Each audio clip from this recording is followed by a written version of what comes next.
आज ये 2 क्वेश्चन करेंगे क्वाड्रेटिक फार्मूला का, उसके बाद फिर हम लोग नेचर ऑफ फ्रूट्स वाला क्वेश्चन पे चले जाएंगे। नेचर ऑफ फ्रूट्स के बारे में क्वेश्चन कर लेंगे, ठीक है। ये क्वेश्चन जो कल का छूटा हुआ रह गया, इसमें a का वैल्यू 9 हो, b का वैल्यू -9 × a + b है और c का वैल्यू कुछ इतना बड़ा सा है, ठीक है। चलो हम देखते हैं क्या किया जा सकता है। तो सबसे पहले तो a का वैल्यू ऐसे 9 लिख दिए। देखो कितना लोग मेरा 9 में कंफ्यूज होता है और 6 और b में कंफ्यूज होता है। a का वैल्यू 9 हो गया, b का वैल्यू -9 × a + b हो जाएगा और कैपिटल C का वैल्यू हो जाएगा 2a² + 5ab और +2b²। ये हो गया C का वैल्यू, ठीक। क्या हम लोगों को डिस्क्रिमिनेंट निकालना पड़ेगा। एक तरीका तो था इस तरह के क्वेश्चंस को सॉल्व करने के लिए मिडिल टर्म स्प्लिट किया कर दिया करते थे। दूसरा तरीका है डिस्क्रिमिनेंट निकालने का। तो डिस्क्रिमिनेंट निकालते हैं, कैपिटल D बराबर फॉर्मूला होता है b² - 4ac। b² मतलब कौन, -9 × a + b। अब जो तुम गलती कर रहे हो वो हम बताते हैं। बहुत सारा बच्चा जो गलती करेगा वो बता देते हैं, ठीक है। वो स्क्वायर यहाँ डालेगा और उसके बाद फिर ये -9 को छोड़ देगा। -9 का स्क्वायर होगा ही नहीं फिर उससे, ठीक है। स्क्वायर पूरा पे रह जाएगा जी, b का पूरा वैल्यू उसके ऊपर आ जाएगा। तो ये पूरा ऐसे ब्रैकेट कवर करो और इसके बाद स्क्वायर करो, ठीक है। -4 × a का वैल्यू क्या है 9 और इंटू c का जो वैल्यू पूरा ब्रैकेट में ही रखो 2a² + 5ab और +2b², ठीक है। अब माइनस के ऊपर स्क्वायर लगा हुआ है, ये प्लस में इसका आंसर आ जाना है। 9 का स्क्वायर पहले कर दो तो क्या हो जाएगा 81। 9 का स्क्वायर क्या हो जाएगा 81। अब बचेगा a + b²। समझे, 9 का स्क्वायर कर दिए 81 तो अलग लिख दिए। अब a + b² अभी भी बचा हुआ है, a + b का होल स्क्वायर करना पड़ेगा। क्या मल्टीप्लाई, हाँ कर भी सकते हैं, उसके बाद ही बना सकते हैं। -9 × 4 क्या हो जाएगा 36, 2a² + 5ab और +2b²। इसके बाद फिर 81, a + b का होल स्क्वायर लिख दो, a² + b² + 2ab माइनस 36 × 2 क्या हो जाएगा 72a² माइनस 36 × 5 क्या हो जाएगा 6 × 30, 5 × 15, 160 हो रहा है क्या 5 × 36, अच्छा 180 a b और फिर आ जाएगा माइनस 36 × 2 हो जाएगा 72b²। ये यहाँ तक सही है। इसके बाद फिर 81 का a² से गुना 81a² 81b² + 81 × 2 क्या हो जाएगा 162 ab minus 72a² minus 180 ab और माइनस 72b²। अब सॉल्व किया जाए 81a² और 72a² को घटा करके तो क्या आ जाएगा जी 9a²। 81b² और माइनस 72b² करोगे तो फिर से क्या बचेगा 9b²। 162ab और यहाँ पर -180ab है। इसको सॉल्व करिए, प्लस में माइनस है, बड़ा नंबर माइनस में है तो माइनस में आंसर आ जाना है। Yes sir. 162 180 को घटाओगे तो क्या आ जाएगा 18 और ab। ये ऐसा लग रहा है कि 9 कॉमन है यहाँ, यस 9 कॉमन ले लिया जाए, बचेगा a² + b² माइनस 2ab। ये किसी का होल स्क्वायर तुमको दिख रहा होगा, किसका होल स्क्वायर है a - b का होल स्क्वायर 9 × a - b का होल स्क्वायर, ठीक है। ये किसका वैल्यू आया है d का। हम लोग को निकालना क्या है √d। अब क्या निकालेंगे √d। क्यों √d निकालेंगे, फॉर्मूला में √d आता है तो इधर भी रूट लगा दो। √9 × a - b का होल स्क्वायर। 9 किसका रूट है 3 का, a - b का होल स्क्वायर से स्क्वायर कट जाएगा तो √d का वैल्यू आ गया। स्कूटी का वैल्यू आ गया। यस। अब अल्फा और बीटा निकाल लिया जाए। अल्फा का फॉर्मूला होता है -b plus root under d अब बटा 2a। ये होता है। रोहित कल नहीं आया था? बहुत बढ़िया। तो समझ में आ रहा है? यहाँ तक तो आ जाना चाहिए अभी तक। d का एक फॉर्मूला बस यहाँ लिखा है, d बराबर b स्क्वायर माइनस 4ac। ठीक है, फॉर्मूला रटना है, कल प्रूव भी किए थे फॉर्मूला को। ठीक है, उसके बाद अल्फा और बीटा दो रूट्स जैसे होता है तो दोनों का एक और दो फॉर्मूला और है, -b plus root d by 2a और अगला में प्लस की जगह बस माइनस आ जाएगा। एक और जो फॉर्मूला होगा -b, तो b का वैल्यू खोजो क्या है, ये -9 था, -9 की जगह क्या आ जाएगा +9, -b है ना, +9 इंटू a प्लस b और प्लस रूट d की जगह क्या आ जाएगा 3 इंटू a माइनस b, क्या आ जाएगा 3 इंटू a माइनस b। अब बटा 2a है, मतलब 2 इंटू a की जगह कितना वैल्यू है जी 9 है, बराबर यहां से क्या आ जाएगा 9a plus 9b plus 3a और -3b अब बटा 9 दूनी 18। 9 और 3 जोड़ोगे तो क्या हो जाएगा 12a और 9b में से 3 भी घट जाएगा, क्या हो जाएगा 6b अब बटा 18। हमको लग रहा है कि यहाँ पर कुछ कॉमन आ सकता है। 12 और 6 में 6 कॉमन हो जाएगा, 3a बचेगा और प्लस 2b बचेगा अब बटा 18। 6 दिया क्या हो गया 18, क्या हुआ तो 6 कॉमन है गया। अच्छा 6 दूनी 12 और 6 कम 6, 2a प्लस b बचेगा। ठीक है, अल्फा का वैल्यू क्या आ गया 2a प्लस b बटा 3। अब बहुत होशियार बच्चा यहाँ से ध्यान देगा, तुम लोगों को जो आदत लगवाए हैं कि इस प्लस के जगह माइनस लगा दो, अगला 2a माइनस b लगा के नहीं भाग जाना है। ठीक है, आदत लगवाए ना जी कुछ बच्चों को कि अगर जो पहला रूट निकल गया है तो प्लस के जगह बीच में क्या लगा देना था माइनस। आदत लगवाए हैं, और वो कब लगवाए तुम लोग भूल चुका होगा अब तक। वो तब लगवाए हैं जब यहाँ पर रूट के अंदर कोई वैल्यू लिखा हो रहा है, इसके पहले तुम्हारा प्लस आया तो अगला रूट माइनस के साथ लगा दो, आ जाएगा आंसर। इसमें नहीं आएगा। वैसे इसमें फिर से जैसे अल्फा बराबर सॉल्व किए वैसे ही तुमको क्या सॉल्व करना पड़ेगा, यहाँ पे बीटा का वैल्यू फिर से सॉल्व करना पड़ेगा। जैसे बीटा का फॉर्मूला लिखना पड़ेगा -b प्लस रूट डी की जगह देखो क्या आ जाएगा -√d अब बटा 2a। क्या तक सही है? इसके बाद फिर -b, तो मतलब b में जो भी वैल्यू है, b में जो भी वैल्यू है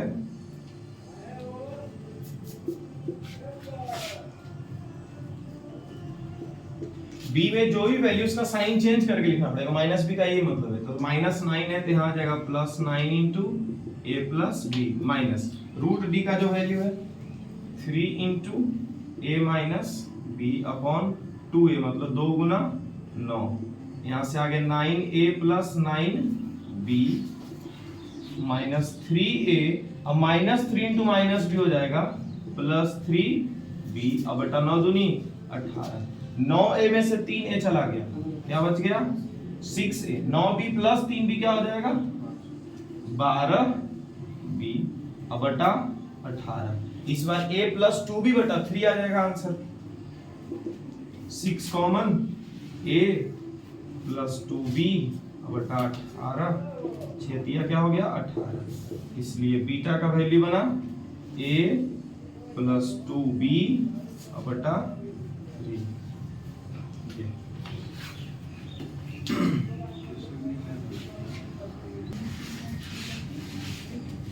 यहाँ आ जाते हैं 7 नंबर सॉल्व कर रहे हैं पहले। ठीक है, ये देखो अलग अलग बच्चों को अलग अलग मेथड समझ में आता है। ठीक है, जैसे रितु इसको a मान लिया, ये 1/a हो गया और उसके बाद वो सॉल्व करने लग गया। ठीक है, दीपक पहला बार जब सॉल्व कर रहा था तो a को ये x² का कोफिशिएंट को ही a मान लिया m/n। ठीक है, और दोनों मेथड में लास्ट में जाकर के कैलकुलेशन बहुत बढ़ जाता है। बढ़ा था कैलकुलेशन तुम्हारा भी और तुम्हारा भी लास्ट में बढ़ जाता है। उससे बढ़िया हम शुरुआत में ही इस तरह से इस इक्वेशन को लिख दें, ये directly ax² plus bx plus c के फॉर्म में आ जाए, मतलब बटा के फॉर्म में बचे ही ना। ठीक है, हमारा सबसे पहले मुद्दा यही रहता है कि इसको फ्रैक्शन के फॉर्म में नहीं छोड़ना, ठीक है। फ्रैक्शन के फॉर्म में छूटेगा अब भी नहीं प्रॉब्लम हो रहा है, लास्ट वाला स्टेप में जाके प्रॉब्लम होगा, ठीक है। तो पहला इसका स्टेप है कि फ्रैक्शन जहां कहीं भी इसको खत्म कर देना, ठीक है। तो यहाँ m और n का तो एलसीएम लिया जा सकता है जी, n और m का अगर एलसीएम ले लिया जाए, ठीक है, तो ये क्या हो जाएगा n इंटू m, n यहाँ भी n यहाँ भी कट गया, क्या बचा m, m का गुना इसके ऊपर वाला से कर दो तो हो जाएगा m square x square plus m यहाँ भी है और m यहाँ भी है, देखो यहाँ स्वाति, m यहाँ भी है और m यहाँ भी है, हट गया, क्या बचा n को n से गुना कर दो तो क्या हो जाएगा जी n स्क्वायर। समझ में आ रहा है यहाँ तक। इसके बाद फिर इधर क्या बच रहा है 1 माइनस 2x, ठीक है। इसको ब्रैकेट लगा करके रखेंगे क्योंकि उधर फ्रैक्शन वगैरह है नहीं, ब्रैकेट लगा के रखेंगे, लास्ट वाला या एक स्टेप बाद इसका क्रॉस मल्टीप्लाई इधर करवा देंगे, है कि नहीं। अब ऊपर में जोड़ा तो नहीं जा सकता ना इन दोनों को, ठीक है, इसके पास x स्क्वायर इसके पास है ही नहीं, ठीक है। तो m square x square plus n square is equals to, ये जो नीचे का वैल्यू आया हुआ है क्रॉस मल्टीप्लाई करवा देते हैं, mn का गुना 1 से,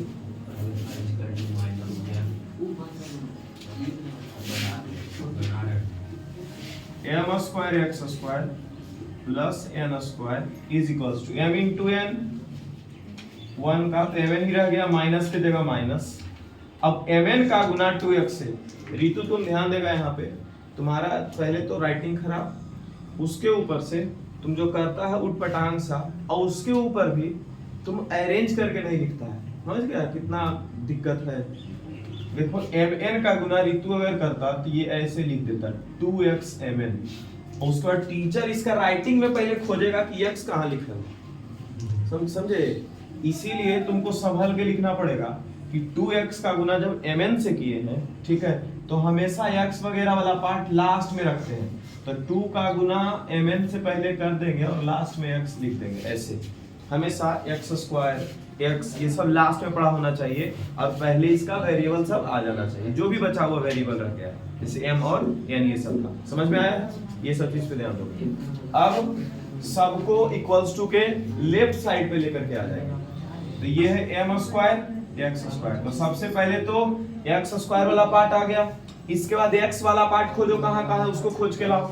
इसके पास x नहीं है, इसके पास x नहीं है, इसके पास x है, इसको इधर लेके आओ, -2 वाला पार्ट इधर आएगा तो +2 mn x हो जाएगा।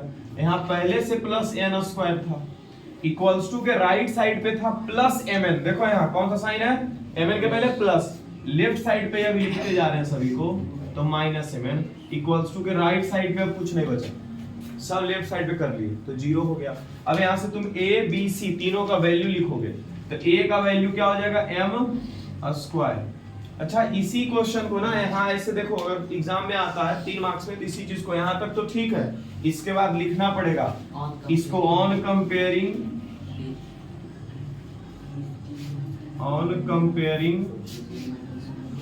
एवं इक्वेशन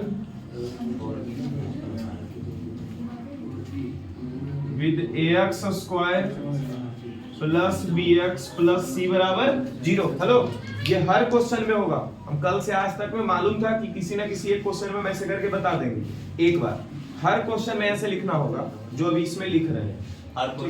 जब भी तुमको a b c का वैल्यू डायरेक्ट निकाल के जो लिख देते हैं कि a बराबर m स्क्वायर b बराबर, डायरेक्ट नहीं लिखना होता, ये लिख करके और उसके बाद फिर लिखना होता है कि a बराबर हो गया तुम्हारा m स्क्वायर, b बराबर हो गया 2mn और c बराबर हो गया n square minus mn, bracket में एक से अधिकतम रहता है तो ब्रैकेट में, ठीक है। ये बस इतना नहीं लिखते हो और एक आध को बस माइनर मिस्टेक और मिल जाएगा तुम्हारा पूरा सॉल्यूशन में, उस क्वेश्चन का आधा नंबर वहां से उड़ा दिया जाएगा, समझ गए।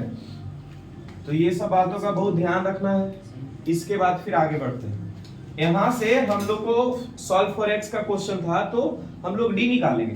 क्वेश्चन तो ऐसा मानो कि यही वाला दिया रहता है ना, हर बार क्वेश्चन हर बार यही दिया रहता है, इसी से हम लोग को डी निकालना होता है, फिर अल्फा और बीटा निकालना होता है।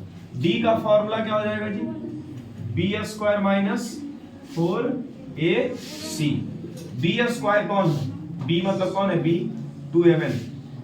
2mn ब्रैकेट डाल के इसका स्क्वायर करेंगे, है ना। तुम लोग का आदत क्या है, इधर देखो, तुम लोग का आदत क्या है, बी स्क्वायर अगर करना है तो 2mn लिख करके और इस पर स्क्वायर कर दोगे बस, ठीक है। ये सब आदत छोड़ दो, अब ये सब बचपन में अच्छा लगता था। स्क्वायर माइनस 4 इंटू ए का वैल्यू है एम स्क्वायर और इंटू सी, सी जो है वो ब्रैकेट में लिखेंगे। अभी चेक कर रहे थे तो एक बच्चा का ब्रैकेट में ही लिखा हुआ था, है ना। तो ये सब बहुत ख्याल रखना पड़ता है। 2 का स्क्वायर 4। अब दीपक का कहना है कि सर इसका तो एम स्क्वायर भी लिखा जा सकता है ना, ठीक है दीपक, m का स्क्वायर और n का स्क्वायर। अब इसका गुना इन दोनों के साथ बारी बारी से करो। तो -4m स्क्वायर को n स्क्वायर से गुना करेंगे तो -4m स्क्वायर n स्क्वायर, फिर -4 का गुना माइनस से करेंगे तो +4m स्क्वायर का गुना mn से करना है, m स्क्वायर का गुना mn से, m स्क्वायर को m से गुना करो तो m पर पावर 3 और n की जगह n हो जाएगा, ठीक है। अब +4m स्क्वायर n स्क्वायर, अब -4m square n square cut गया, क्या बच गया, d बराबर 4m पर पावर 3n। क्या हम d को निकालते हैं या रूट d को निकालना चाहते हैं? x का वैल्यू फाइंड करने के लिए हम लोग को d से काम नहीं चलेगा, हम लोग को d का रूट निकालना पड़ेगा। तो रूट दोनों साइड दे देंगे, रूट दोनों साइड दे देंगे, ठीक है। अब क्या प्राइम फैक्टराइजेशन करने का जरूरत रहता है रूट से बाहर निकालने के लिए, क्योंकि सब गुना में है, बीच में प्लस माइनस नहीं है। बीच में प्लस माइनस है तो भारी टेंशन वाला बात, प्लस माइनस नहीं है, गुना में सब है। 4 का मल्टीप्लाई लिखो 2 इंटू 2, m पर पावर 3 को क्या लिख सकते हैं, m इंटू m और इंटू m, ठीक है। इसके बाद एक ही जैसा वैल्यू है, बाहर निकल गया, एक ही जैसा वैल्यू है, बाहर निकल गया, यहाँ तक सही है। एक ही जैसा 2 वैल्यू रहता है बाहर निकलता है ना। अब रूट के अंदर बच जाएगा ये दोनों, क्योंकि दोनों अलग अलग जैसा वैल्यू। तो यहां से समझ में आया कि रूट d का value 2m under root mn है, ये आ गया अभी रूट d का वैल्यू। इसके बाद फिर हम लोग क्या करेंगे जी, इसके बाद फिर हम लोग सॉल्व करेंगे x के लिए। तो अल्फा का फॉर्मूला लिखेंगे -b plus root under d बटा 2a। -b मतलब b का वैल्यू साइन चेंज करके, तो -2mn प्लस रूट d मतलब 2m अंडर रूट mn बटा 2a मतलब 2 इंटू a का वैल्यू क्या है m स्क्वायर। ऊपर देखो तो कॉमन है कुछ, m दिख रहा होगा बहुत बार, ठीक है। तो m को कॉमन लिया जा सकता है और 2 भी कॉमन लिया जा सकता है, लिया जा सकता है। तो 2m हो गया कॉमन, यहाँ 2 हटा देंगे, माइनस का साइन बचेगा, m कॉमन भी हो गया, हट गया, बचा n को प्लस 2m हट चुका है, बचा अंडर रूट में mn बटा 2 इंटू m स्क्वायर को m इंटू m लिख दो ताकि आसानी से ये कट सके। 2m क्या बच गया आंसर अल्फा का, -n plus under root mn अब बटा m, ये अल्फा का आंसर आ गया। और अभी कुछ देर पहले बताए थे कि रूट वाला वैल्यू अगर तुम्हारे पास बच जाता है, ठीक है, तो तुम बीटा आसानी से निकाल सकते हो। -m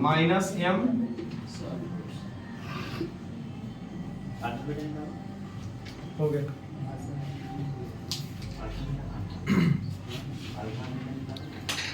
क्या होता है इसे अलजेब्रिक आइडेंटिटी लिखवाए होंगे जब पढ़ा रहे थे ब्रिज कोर्स पे, लिखवाए थे 8-10 गो अलजेब्रिक आइडेंटिटी, जो भी 12 गो 10 गो 13 गो। तो आइडेंटिटी क्या होता है हम ये जानना चाहते हैं पहले से, तो तुम ही लोग से पहला बार 6 क्लास में आइडेंटिटी पढ़ाया जाता है, ठीक है। तुमको मालूम है ये बात, नहीं मालूम है, क्यों नहीं मालूम?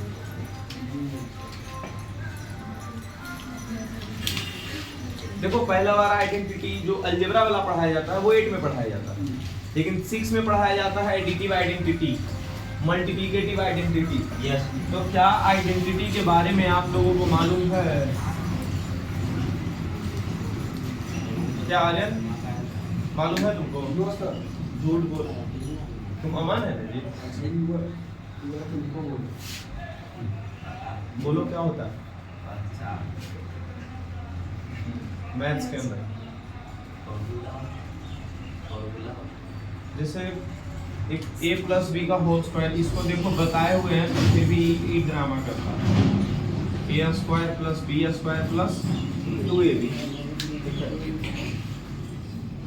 इसको पांचवा का लगभग मार्च से पढ़ा, जब 5 में मार्च में था ना 5 में, तब से इसको पढ़ा रहे, 10 में आ गया ये सब चीज बताए हुए, उसके बाद वो भुलाता है।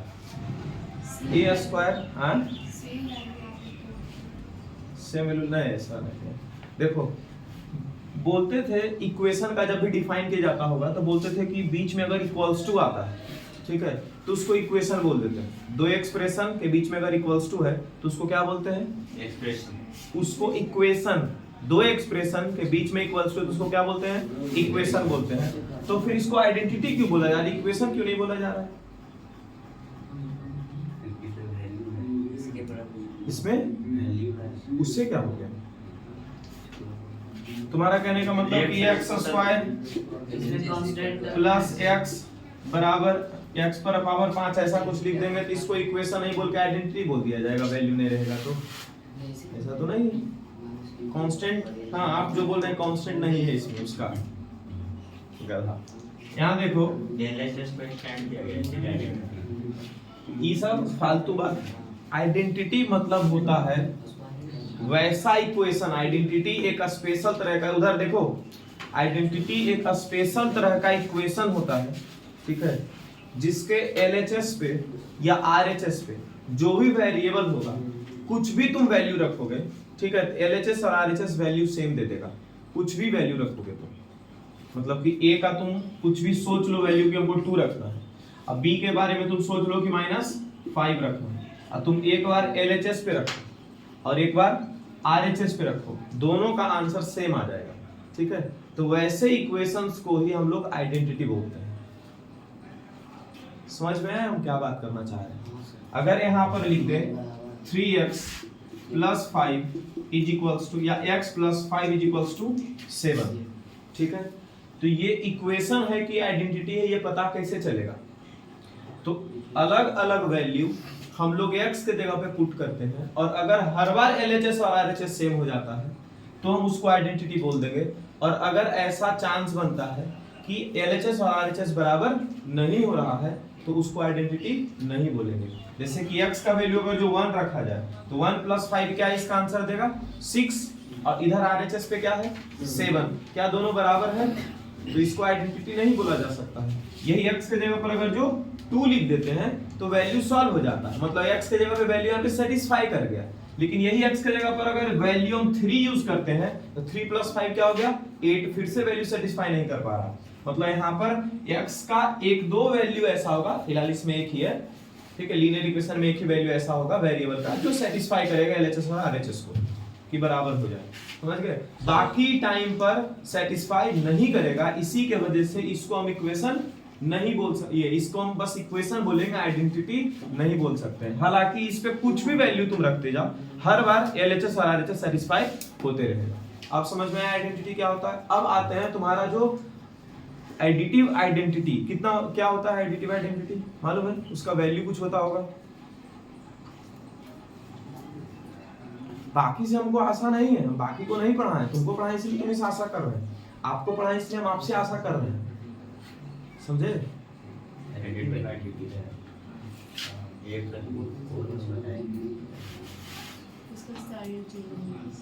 साइन चेंज हो जाता है, इनवर्स होता है, एडिटिव इनवर्स। देखो प्रॉपर ये स्टेटमेंट सुनो, जब भी एडिटिव आइडेंटिटी पढ़ाते हैं, वो आज पढ़ा रहे हो या 3 साल पहले 4 साल पहले पढ़ा रहे थे, यही चीज बताते थे कि कोई भी नंबर में हम क्या जोड़ दें कि उस नंबर का वैल्यू ही चेंज नहीं हो पाए, इसी को एडिटिव आइडेंटिटी बोलते हैं। आइडेंटिटी मतलब होता है वैल्यू चेंज नहीं होना LHS और RHS पे। आइडेंटिटी मतलब होता है कि LHS और RHS के वेरिएबल पे कितना भी वैल्यू हम अलग अलग पुट करते रह जाएं, ठीक है, हर बार वो बराबर ही होगा। जैसे कि कोई भी एक वेरिएबल उठाते हैं a, इसके ऊपर कोई भी नंबर रख सकते हैं हम लोग, ठीक है, इसमें हम लोग क्या जोड़ दें कि आंसर फिर से क्या आ जाए, a आ जाए। तुम्हारा यहाँ पर वैल्यू होगा 0, 0 को ही हम लोग जोड़ते रहेंगे, वैल्यू चेंज नहीं होगा। अब तुम देखो ये बन गया एक हमारा आइडेंटिटी, ये आइडेंटिटी बन गया। देखो जैसे ये आइडेंटिटी है वैसे ये एक आइडेंटिटी बन गया कि तुम इसमें वेरिएबल का कितना भी अलग अलग वैल्यू पुट करते रहो। एक जगह 5 रख दो, एक जगह 7 रख दो, एक जगह -2 रख दो, एक जगह -5/√2 रख दो, एक जगह -5/7 रख दो, कुछ भी रख दो। तो -5/7 इधर रखोगे, -5/7 इधर भी आएगा, वैल्यू चेंज नहीं हुआ। और ये करने में मदद कौन कर रहा है, 0। सो 0 इज द एडिटिव आइडेंटिटी, ठीक है, एडिशन करने पर। यही मल्टीप्लिकेटिव आइडेंटिटी होता है, a into something is equals to a। ऐसा कब होगा, जब यहाँ का वैल्यू 1 होगा। तो ये क्या आइडेंटिटी बना पाए कि नहीं बना पाए हम लोग, आइडेंटिटी बना ना जी। अगर आइडेंटिटी बन रहा है इसका मतलब a का मतलब वेरिएबल का कुछ भी वैल्यू रखते जाएंगे, इक्वेशन का LHS और इक्वेशन का RHS सेटिस्फाइड रहेगा, बराबर रहेगा, ठीक है। इसका मतलब a का वैल्यू हम 5 रखे, 8 रखे, 10 रखे, -5/7 रखे, कुछ भी, तो यहाँ पर क्या वैल्यू आ रहा है, बार बार 1, है ना। इसलिए इसको हम लोग मल्टीप्लिकेटिव आइडेंटिटी बोलते हैं। ये छठा या सातवां क्लास, छठा क्लास के चैप्टर में रहता है, ठीक है, छठा क्लास का चौथा चैप्टर, इंटीजर वाला चैप्टर, ठीक है। उन लोगों को बोल रहे थे जब 7वां में चला आया है, कोई बच्चा 7वां से 8वां में चला आया, तो उन लोगों को बोल रहे थे कि 10वां क्लास से बच्चा से पूछेंगे, नहीं बताएगा, और नहीं बताया तुम लोग, ठीक है। उन लोगों को आशा ही नहीं, उन लोगों को लग रहा है कि हम झूठ बोल रहे हैं कि 10वां क्लास का बच्चा नहीं बताया, कहां से बताएगा। 10वां क्लास का बच्चा जब 7वां होगा तो ही रटवाया गया होगा ऐसे करके। याद करो जी, 0 is the additive identity, exam में आएगा तो सब बच्चा रात रटेगा उसको। याद करो जी कि 1 इज द मल्टीप्लिकेटिव आइडेंटिटी, ऐसे करके रटवाया जाएगा। तो याद कहां से होगा, और जिनको ऐसे करके बताए हैं वो भी तो भूल चुके हैं।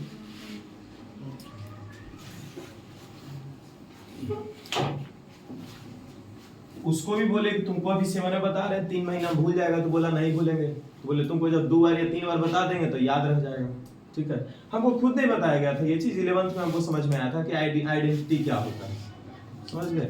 वो ऐसे ही चलते फिरते कोई टीचर जो बोलते बोलते निकल गए कि ऐसा कुछ होता है, समझ गए, तो समझ में आया। और आइडेंटिटी पहला बार अगर छठा में पढ़ाया जाता है, पहला बार छठा में जानना चाहिए ना सबको। चलो तुम लोग 10वां में भी जान गया है तो ठीक है, नहीं तो कितना लोग 12वां तक भी नहीं जान पाता कि क्या होता है आइडेंटिटी। इस पे आते हैं 9 नंबर, पहले 8 दिए थे, 8 नंबर पे आते हैं। a का वैल्यू क्या है, p स्क्वायर। a का वैल्यू क्या है जी, p स्क्वायर, और b का वैल्यू क्या है, p square minus q square, और c का वैल्यू क्या है, माइनस q स्क्वायर। हमारा देखो आदत कुछ इस तरह का बन गया है दीपक, इधर कुछ आदत इस तरह का बन गया है कि जैसे ही एक से अधिक टर्म देखते हैं ब्रैकेट अपने आप लग जाता है, जैसे ही माइनस दिखता है ब्रैकेट अपने आप लग जाता है, लगता है ऐसा कि नहीं, हाँ, ठीक है। और ये चीज 6, 7 में जब अलजेब्रा शुरू होता है उसी टाइम से बताना चालू करते हैं, ठीक है, या फिर लीनियर इक्वेशन ये बताते वक्त बताना चालू करते हैं। d का वैल्यू क्या है, b square minus 4ac, b बोले तो p square minus q square, और इसका होल स्क्वायर करना पड़ेगा। अरे b का वैल्यू क्या था, ये ब्रैकेट था और इस पर स्क्वायर है तो ब्रैकेट पे और स्क्वायर लगा, -4 इंटू a का वैल्यू क्या है, p स्क्वायर, इंटू c का वैल्यू क्या है, -q स्क्वायर, ब्रैकेट में p square minus q square का whole square, minus into minus plus 4p square into q square. जो फॉर्मूला हम आइडेंटिटी के टाइम पे लिखवाए थे वो अभी हम इस्तेमाल करेंगे, इसको हम पूरा तोड़ेंगे नहीं, ठीक है। यहाँ पर तुमको पूरा तोड़ने के लिए सिखा दें, बहुत सारा क्वेश्चन ऐसा होता है कि जिसको तुम तोड़ नहीं पाएगा और डायरेक्ट लिखना पड़ेगा कि इसका होल स्क्वायर है, ठीक है। यहाँ से तुमको सीखना पड़ेगा डायरेक्टली। यहाँ देखो पी स्क्वायर दिख रहा है यहाँ पे ब्रैकेट में, हेलो, पी स्क्वायर यहाँ दिख रहा है ब्रैकेट में, और यहाँ क्यू स्क्वायर दिख रहा है, क्या यहाँ भी पी स्क्वायर और क्यू स्क्वायर दिख रहा है, क्या इसके पहले 4 भी दिख रहा है, समझ गए। तो यहाँ से तुमको फॉर्मूला याद आ जाना चाहिए, यहाँ बीच में माइनस है तो a माइनस b का होल स्क्वायर प्लस 4ab, ये किसका फॉर्मूला था, a प्लस b का whole square, a plus b का होल स्क्वायर। दो फॉर्मूला पढ़े, A square plus B square plus 2ab भी, और ये वो फॉर्मूला ये भी पढ़े a माइनस बी का होल स्क्वायर प्लस 4ab। देखो होगा क्या, यहाँ सॉल्व करोगे तो माइनस 2ab आएगा, इसको सॉल्व करोगे तो क्या आएगा माइनस 2ab, और यहाँ पर क्या पड़ा हुआ है प्लस 4ab, माइनस 2ab और प्लस 4ab क्या बना देगा लास्टली प्लस 2ab। अब प्लस 2ab किसका फॉर्मूला बनता है a प्लस b का होल स्क्वायर। उसी तरह से एग्जैक्टली सेम पार्ट यहाँ पे लिखा हुआ है, तो हम लोग डायरेक्टली यहाँ इस्तेमाल करेंगे p स्क्वायर, यहाँ लिखेंगे q स्क्वायर और यहाँ पर दे देंगे प्लस का होल स्क्वायर। ये आ गया d का वैल्यू, रूट d क्या बनेगा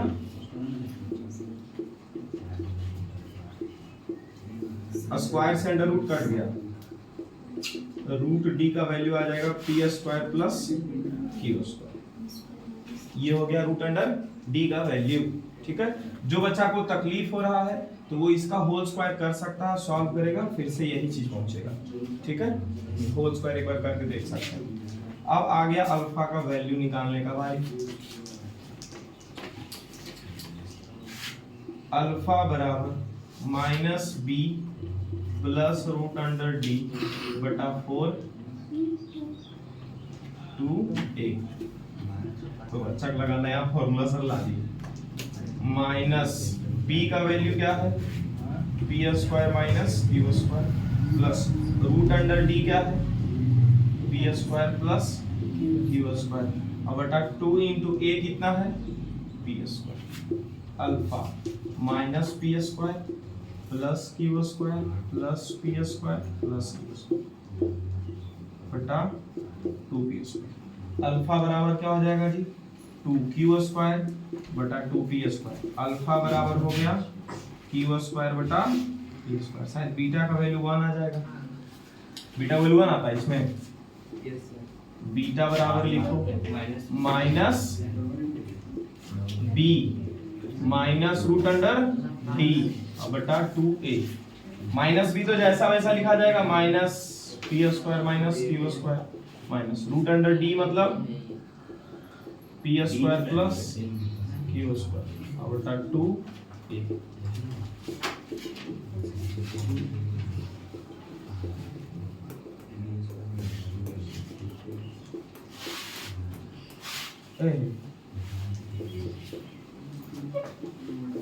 plus q square minus q square cut गया, आ गया माइनस 2p स्क्वायर, और यहाँ भी आ गया 2p स्क्वायर कट के आ गया 1। बीटा का वैल्यू ठीक है, ये b नहीं है बीटा है, ध्यान से। ये सब इसके ऊपर टफ क्वेश्चंस में से एक है।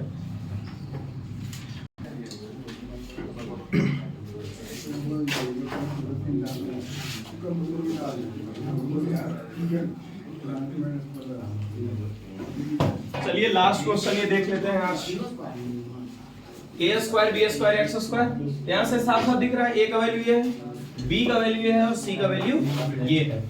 ए बराबर क्या हो गया जी ए स्क्वायर बी स्क्वायर, बी का वैल्यू क्या है माइनस ऑफ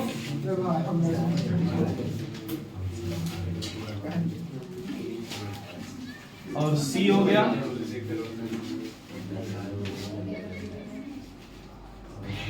ये। डी निकालेंगे अभी भाई, अभी टाइम है। हम जाए आदत बिगाड़ेगा, एक बार जाने देते तो लोग रोज रोज पे आए। बी स्क्वायर माइनस 4 इंटू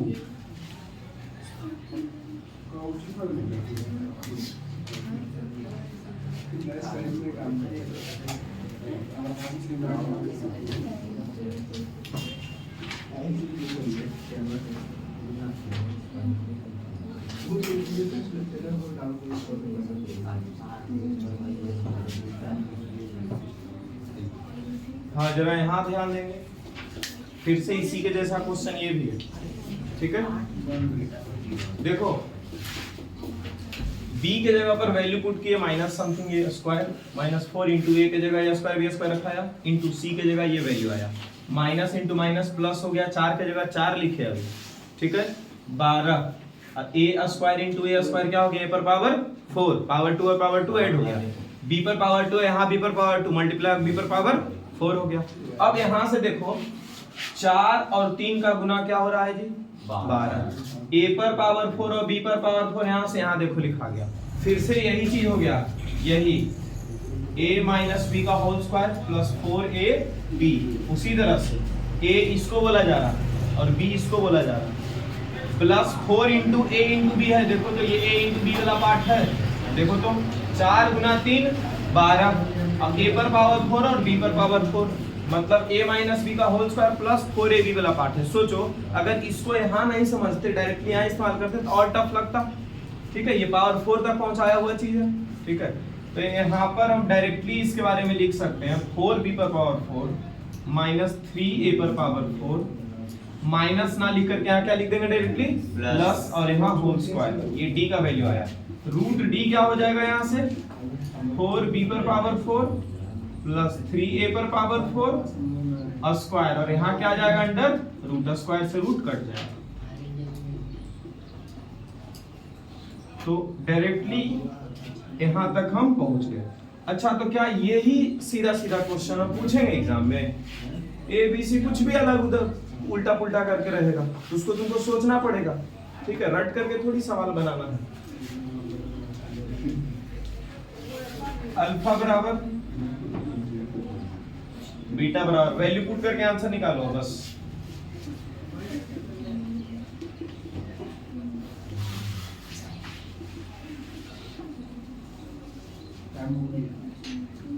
मेरा घड़ी में हुआ स्लो है, नहीं मेरा तो 5 मिनट फास्ट है।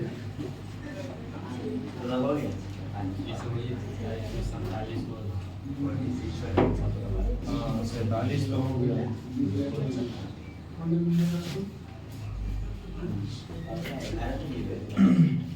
माइनस 3a पर पावर 4 प्लस 3a पर पावर 4 कट गया, 4b और 4 8, b पर power 4 2a square b square, 2 चौके 8, b स्क्वायर से यहाँ काटेंगे पावर 2 चला जाएगा, अल्फा बराबर 4b स्क्वायर अब बटा a स्क्वायर। चलिए जिनको जाना है जाइए, बीटा ऐसे ही करके सॉल्व कर लेना।